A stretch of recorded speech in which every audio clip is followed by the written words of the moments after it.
doing a story on the fourth hole. I know it wasn't a great one for you today, but what's the challenges to that particular hole these last couple of days for everybody?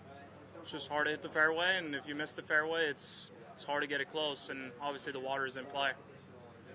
How about your overall round and where you're at and where you sit in the tournament?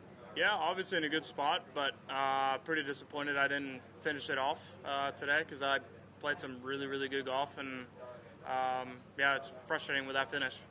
You had a heck of a run dating back to yesterday's round. I mean, just was everything clicking?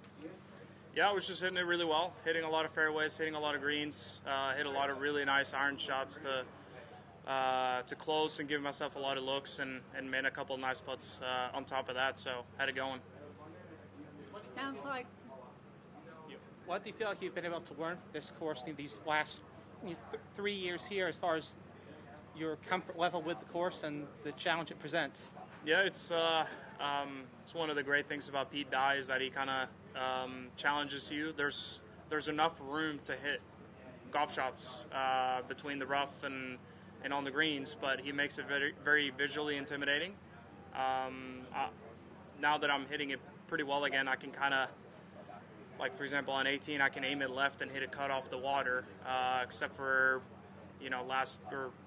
lately it's been a little tough because the ball's been going two ways, and when the ball's going two ways, it's hard to play out here. But now that I have one shot shape, you can kind of play away from trouble a little bit.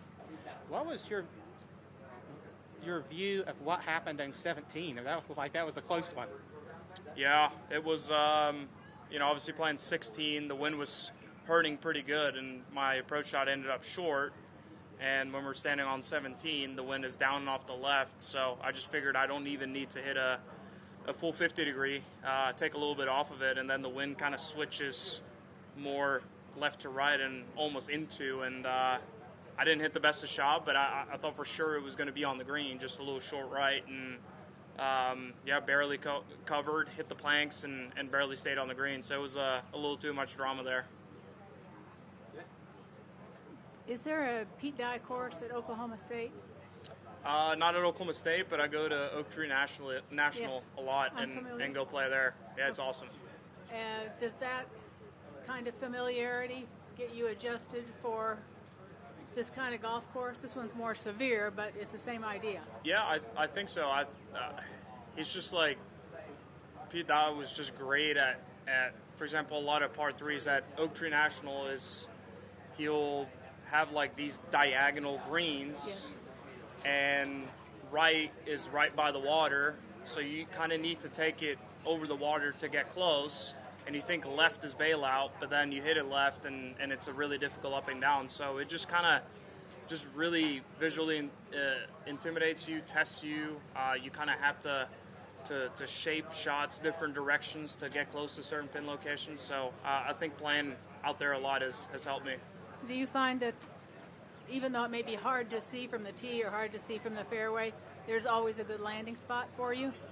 Yeah, it's like when you get up there's plenty of room, but when you stand back there and you see the wind and kind of the contours of the slopes and everything, and how